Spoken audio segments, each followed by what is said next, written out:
Welcome to Still Plays Galaxy of Heroes. We are back with a talk video, and this was a bizarre day and a bizarre road ahead. I legit did not understand what CG was doing. I think there was some consensus in that regard. What we get is a road ahead that we were expecting, but contained within it was not the information that we thought would be there. I had to double check that I didn't miss a post. We still don't have a Naboo raid launch post, which means if you're in the middle of the Endor raid like I am, you gotta hunt around to find Naboo raid information, and I find that confounding. I'm not particularly happy about it. What we did get was a bunch of information regarding the upcoming releases, which I would categorize as the CG getting ahead of leaks variety. We got the Imperial Remnants and Night Sisters, Conquest Ezra, Future Raids, Baylan Skoll Epic Confrontation, Ahsoka Requirements, and the PC beta update. We are also going to touch on the game update quickly at the end. We're starting off with a rant because the theme of this road ahead is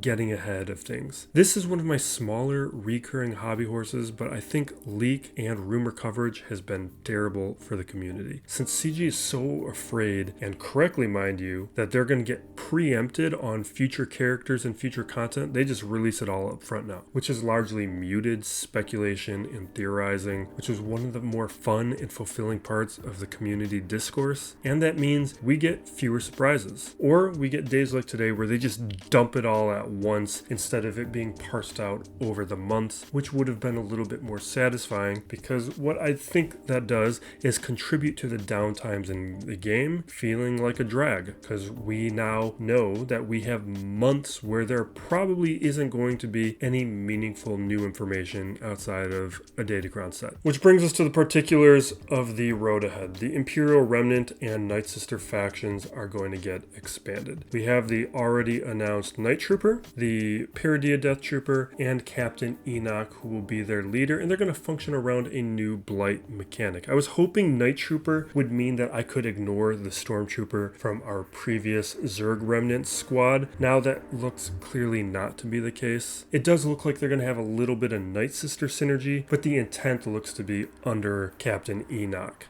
We will be releasing a Night Trooper kit analysis video before the marquee goes live, but I decided to prioritize the road ahead. They do give us a little bit of art here. I want to talk about the Death Trooper look, because this I think is pretty cool. We have this Kintsugi style Judge Death look, and I think that's pretty cool and look forward to seeing him in game. With the Night Sisters, we are getting the Great Mothers squad, and similar to how the Zerg Remnants didn't dismantle a Veer squad, CG intends to preserve the existing Night Sisters, and that is the best news out of this road ahead for me, because if you watched the previous GL Ahsoka small talk speculation video, I brought up my distaste of adding relics to those Night Sisters, and it appears now I won't have to. So this was some particularly happy news. What we instead get is the Great Mothers as our new leader. They were also described as being a large behemoth character, which will be like Jabba. They're going to take up a lot of space because they're going to be 3 characters hanging around, and with that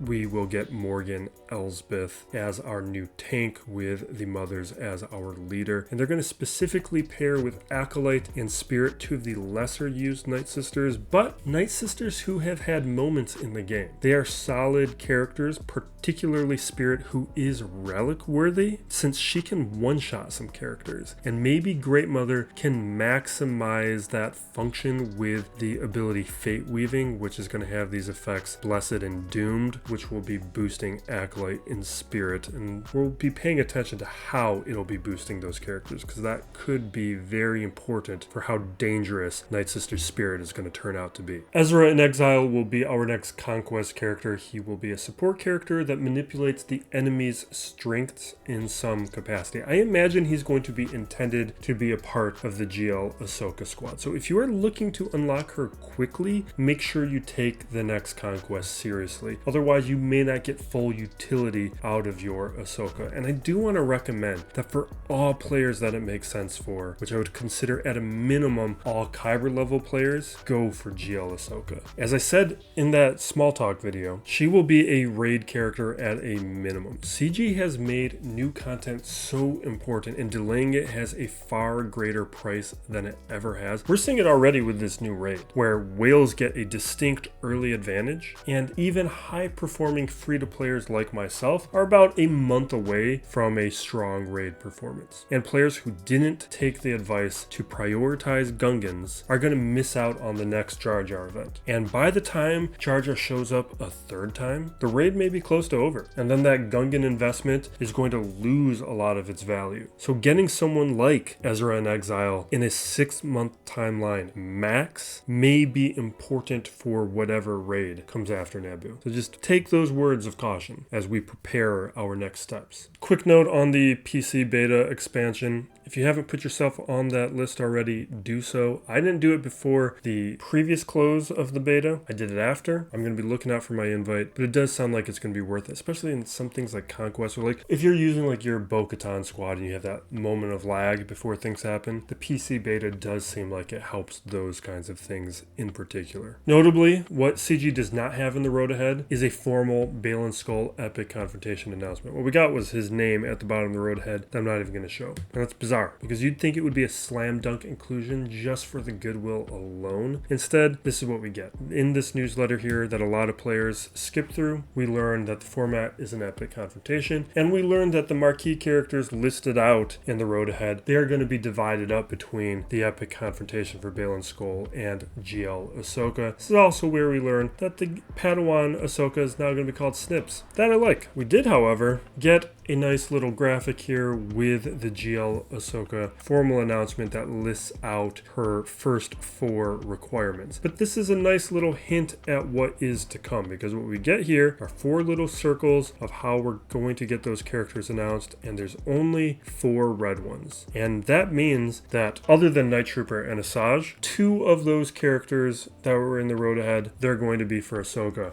The rest, that's all existing light side characters. That's what we can conclude here. And we know the ship is light side. That was a safe assumption anyway. But it is almost 100% going to be the Marauder. They also have a little blurb up top saying that we have more puzzles coming. That is how the Night Trooper was announced. So that's a little bit of fun that we get to have as a community. I do love the puzzles, even though I don't participate them. I do watch. The other thing here, this is a bit of a surprise. These requirements to me aren't that bad, because gas we already had at R8 for Lord Vader. I had in my speculation video that I thought gas was going to be there, but I thought we'd have gas at R9 to just push it a little bit. Gas is one of those nice requirements where it overlaps with another GL, but I still thought we'd have to push it a level. The fact that we don't is great. Asajj's the same thing. I was expecting R7, R5. There was reason to have her at that level already for other reasons. I'm just trying to think of why I did it. I must have pushed it there for Datacron purposes. Otherwise, she doesn't really have to be there, but she is a good R5 plus. Which means if we take a look at the characters I was speculating on for that video, we can start tweaking things here, because now we know some information specifically.